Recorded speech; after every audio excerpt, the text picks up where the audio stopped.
YouTube channel to the point learning. आज मैं आपके साथ क्लास 12 फिजिकल एजुकेशन से रिलेटेड 2 मार्क्स के क्वेश्चंस डिस्कस कर रही हूँ, जिसमें लास्ट टाइम मैंने चैप्टर 1 जो आपका था योगा एंड लाइफस्टाइल से रिलेटेड वो क्वेश्चंस डिस्कस किए थे 2 मार्क्स के। और आज मैं आपके साथ स्टार्ट करूँगी सेकेंड चैप्टर जो कि है आपका physical education and sports for CWSN। 2 marks question along with solution यहाँ आपको मिलेंगे। 10 क्वेश्चंस मैं इस वीडियो में डिस्कस करूँगी जो कि आपको एक आइडिया देंगे कि हर चैप्टर से 2 मार्क्स के कैसे क्वेश्चन बन सकते हैं और आपको कितना उस 2 मार्क्स में लिखना है जितना सफिशिएंट आपके लिए होगा। तो उससे पहले मैं बता दूं कि आपके according to the pattern CBSE pattern physical education में आपके 9 क्वेश्चंस आते हैं, जिसमें से आपको 7 क्वेश्चंस करने होते हैं 2 मार्क्स में, और वो वर्ड्स कैरी करते हैं 30 to 50। तो ये याद रखना ज़रूरी है। ये आपको इंस्ट्रक्शन ऑलरेडी दिया भी होगा क्वेश्चन पेपर में, तो इसके अकॉर्डिंग ही आंसर लिखें। अदरवाइज़ या तो पेपर छूट जाने के चांसेस हैं या फिर आप कम लिख के आएंगे तो वो भी आपको पूरे मार्क्स गेन नहीं करवाएगा। सो ये ध्यान में रखिएगा। नेक्स्ट आते हैं क्वेश्चन नंबर 1 की ओर मूव करते हैं। इस चैप्टर से रिलेटेड CWSN चैप्टर है हमारा।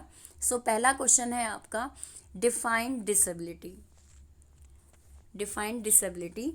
Disability refers to a person with long-term physical, mental, intellectual, sensory impairment which in interaction with barriers। यानी disability हम ऐसा कहते हैं जिसमें जो पर्सन है उसको लंबे समय के लिए कोई फिजिकल या मेंटल या दिमागी, इंटेलेक्चुअल, बिहेवियर, सेंसरी सेंसेस में से रिलेटेड इम्पेयरमेंट्स हों, जिसकी वजह से उसे इंटरेक्शन में दिक्कत हो रही है, बैरियर हो रहा है, hinders his full and effective participation in society, जिसकी वजह से वो सोसाइटी में उतने अच्छे से पार्टिसिपेट नॉर्मल लोगों की तरह नहीं कर सकता जैसे अदर्स कर सकते हैं इक्वली विद अदर्स। तो ऐसे पर्सन को हम क्या कहेंगे कि उसे डिसेबिलिटी है।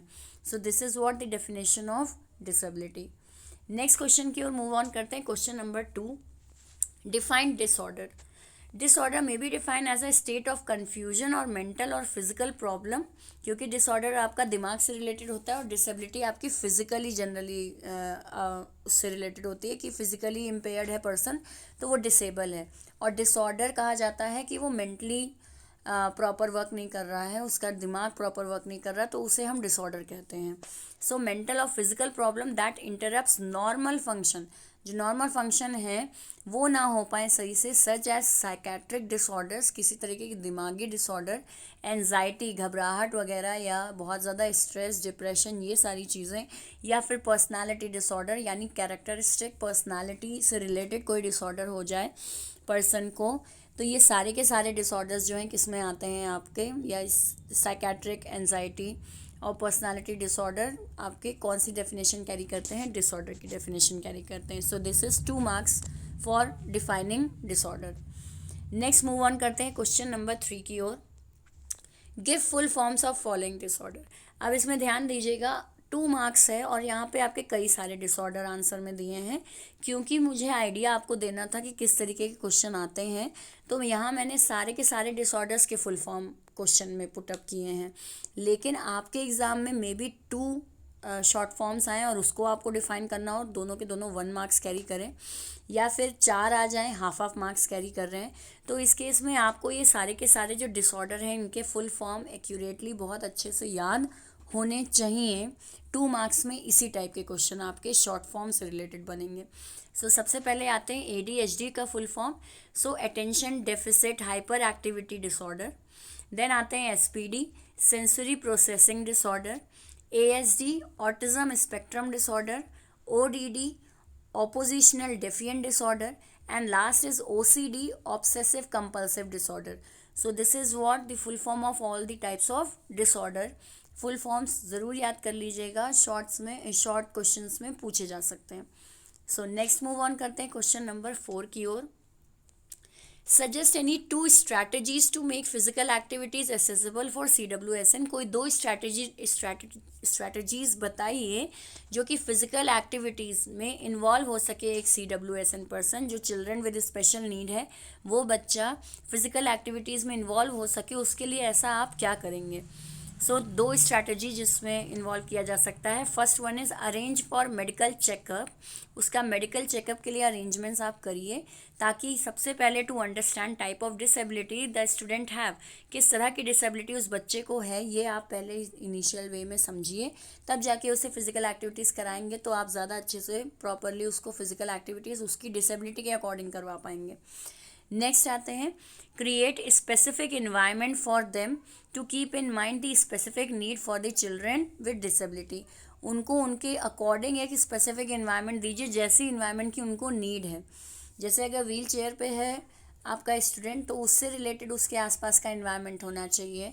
या अगर उसको हियरिंग प्रॉब्लम है तो आसपास कोई भी ऐसे गैजेट्स ना होने चाहिए जो कि साउंड बेस्ड ही हो.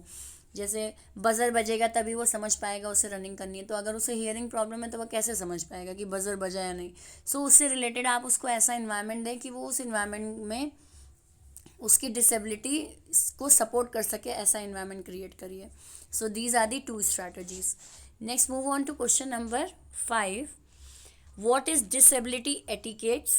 Disability etiquettes is a set of guidelines that explain how to approach or how to deal with people facing physical or mental disability.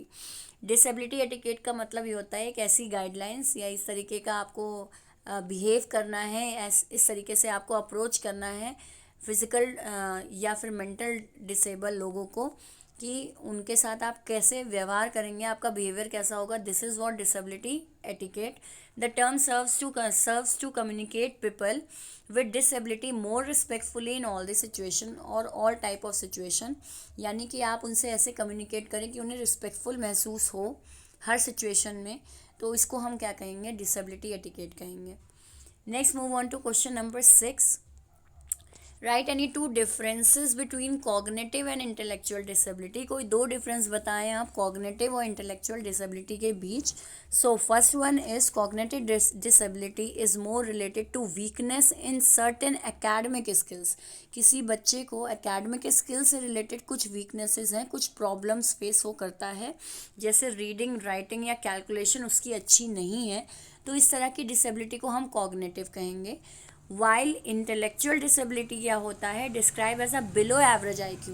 बच्चे का IQ ही बिलो एवरेज है, यानी उसका दिमागी स्तर ही, बौद्धिक विकास ही उसका प्रॉपर नहीं हो रहा है. वो चीज़ आपकी क्या कहलाती है, इंटेलेक्चुअल डिसेबिलिटी. ठीक. कॉग्निटिव डिसेबिलिटी का मतलब ये नहीं कि बच्चा इंटेलिजेंट नहीं है, बच्चे का IQ लेवल कम है, ऐसा कुछ नहीं है. उसको केवल कुछ एक्टिविटीज़ हैं ऐसी जिसमें उसको दिक्कत होती है, जैसे रीडिंग राइटिंग कैलकुलेशंस में. बट अगर मैं इंटेलेक्चुअल डिसेबिलिटी की बात करूं तो उसका बौद्धिक विकास ही नहीं हुआ, इसका IQ लेवल ही कम है. जैसे वो अगर बच्चा 10th क्लास का होना चाहिए लेकिन उसका IQ लेवल क्या है, अभी उसका 2nd या 3rd क्लास का ही IQ लेवल उसके दिमाग का चल रहा है, तो इस तरीके से हम उसे इंटेलेक्चुअल डिसेबल कहेंगे, उसे कॉग्निटिव नहीं कहेंगे हम. इसके सॉरी इसके अलावा सेकेंड डिफरेंस पे आते हैं.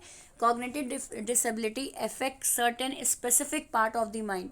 कॉग्निटिव डिसेबिलिटी जो होती है वो दिमाग के कुछ पार्ट्स को ही अफेक्ट करती है. जैसे यहाँ पे हमने एग्जांपल देखा, रीडिंग राइटिंग कैलकुलेशन, केवल ये चीज़ें अफेक्ट हैं उस बच्चे की, बाकी ऐसा नहीं है कि उसका दिमाग प्रॉपर डेवलप नहीं है, ऐसी कोई समस्या नहीं है. कुछ उसकी दिमागी प्रॉब्लम है, कुछ पार्ट उसका अफेक्ट है दिमाग का, जिसकी वजह से वो कुछ एक्टिविटीज़ नहीं कर पा रहा है. तो ये चीज़ क्या कहलाएगा, कॉग्निटिव डिसेबिलिटी. वहीं अगर इंटेलेक्चुअल डिसेबिलिटी की बात करें, is more severe in nature as it affect daily activities. लेकिन इंटेलेक्चुअल डिसेबिलिटी की अगर हम बात करें तो डेली एक्टिविटीज़, जो नॉर्मल एक्टिविटीज़ हैं, वो भी बच्चा अगर नहीं कर पा रहा है तो ये चीज़ उसको क्या है, उसको इंटेलेक्चुअल डिसेबिलिटी है. सो इंटेलेक्चुअल डिसेबिलिटी को हम ज़्यादा सीवियर कहेंगे, और वहीं कॉग्निटिव डिसेबिलिटी को हम कहेंगे कि कुछ एक्टिविटीज़ हैं जो उसकी सही नहीं है, बाकी ओवरऑल बच्चा ठीक है. So this is what cognitive disability. So ये दो डिफरेंसेस आपके हुए under 2 marks question. Next move on question number 7. What are the causes of ADHD. ध्यान रखिएगा, कॉजेज वगैरह जो हैं वो केवल ADHD नहीं, आपके SPD, ODD, OCD इन सब से आ सकते हैं, राइट. तो कॉजेज आप थोड़ा ध्यान में रखिएगा कि आप उसको फ्रेम आउट कर सकें. 2 पॉइंट से पूछा जाएगा क्योंकि 2 ही मार्क्स में है.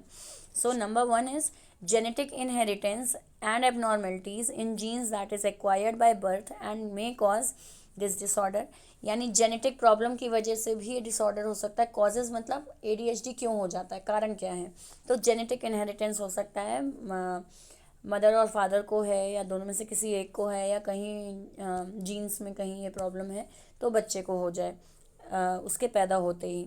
देन दूसरा है prenatal exposure to smoke, बहुत ज़्यादा स्मोक के टच में आना, exposure to high level of lead as a toddler and preschooler is also possible contributor, यानी ठीक से उसका अभी विकास नहीं हुआ है, आपने उसको पहले ही स्कूल वगैरह में भेज दिया, प्री स्कूलर, उसका अभी प्रॉपर डेवलपमेंट नहीं हुआ, वो स्टार्टिंग से स्कूल जाने लगा, या हाई लेवल ऑफ स्मोक वगैरह के अंडर में आ गया, जिसकी वजह से वो क्या है, थोड़ा हाइपर है, नेचर का हाइपर एक्टिविटी है उसके अंदर, या हम कहें कि उसका अटेंशन एक जगह टिकता नहीं है। तो ये सारी प्रॉब्लम्स उसको इस वजह से हैं क्योंकि प्रॉपर उसको जो बच्चे वाला वातावरण होना चाहिए था वो उसको नहीं मिला, राइट। तो इसको हम क्या कहेंगे कि प्री नेटल एक्सपोजर है, मतलब जो जो सिचुएशन उसको आगे चल के 5-6 साल में फेस करनी चाहिए, आपने उसको अभी 1-2 साल में ही उस सिचुएशन में डाल दिया, स्कूल जल्दी भेज दिया उसको, अभी प्रॉपर उसको घर में ही टीचिंग मिलनी चाहिए थी। तो वो सारे एक्टिविटीज़ की वजह से भी बच्चा कभी कदार ADHD hyper activity hyper sorry attention deficit hyper activity disorder उसको हो जाता है। सो नेक्स्ट मूव ऑन करते हैं क्वेश्चन नंबर 8 की ओर। Write any 2 symptoms of OCD, कोई 2 सिम्टम्स लिखिए OCD के, यानी ऑब्सेसिव कंपल्सिव डिसऑर्डर के। सो पहला है आपका हैबिचुअल ऑफ डूइंग और having things in a perfect order, किसी चीज़ के बहुत ज़्यादा हैबिचुअल होना, आदत पड़ जाना किसी चीज़ की बहुत ज़्यादा, या फिर हर चीज़ एक परफेक्ट ऑर्डर में हो, इसका बहुत ज़्यादा ही जुनून होना दिमाग में। तो ये चीज़ क्या है, OCD का सिम्टम है। इस तरीके से हम पहचान सकते हैं कि पर्सन को मे बी OCD है। दूसरा पॉइंट है fear of being contaminated by germs वगैरह, डर्ट वगैरह, इस सब का बहुत ज़्यादा फियर होना कि धूल आ जाएगी, बंद करो दरवाज़ा, और या हम जर्म्स के कांटेक्ट में आ जाएंगे, नहीं ये नहीं छुएंगे, वो नहीं छुएंगे, इसको ऐसे हैंकी से चीज़ें पोंछ रहे हैं या हैंकी से चीज़ें पकड़ रहे हैं क्योंकि जर्म्स लग जाएंगे। इस तरीके से बहुत ज़्यादा ही थोड़ा पागलपन के लेवल पे होना ये सारी चीज़ें। तो ये चीज़ क्या है, fear of being contaminated by germs और डर्ट, या फिर कंटामिनेटिंग अदर्स और फियर ऑफ बीइंग एम्बैरेस्ड, बहुत ज़्यादा फीलिंग ये होना कि हम कहीं एम्बैरेस ना हो जाएं, इंसल्ट ना हो जाए हमारी, इस सब का बहुत ज़्यादा फियर होना, इस वजह से हम किसी से इंटरेक्ट ही नहीं कर रहे हैं। तो ये सारी चीज़ें क्या हैं, OCD के सिम्टम्स हैं, पहचान है कि हाँ पर्सन को OCD हो सकता है। Next move on to question number 9, explain ODD को एक्सप्लेन करें। ODD का आपका, it is a type of disorder that is marked by defiant and disobedient behaviour.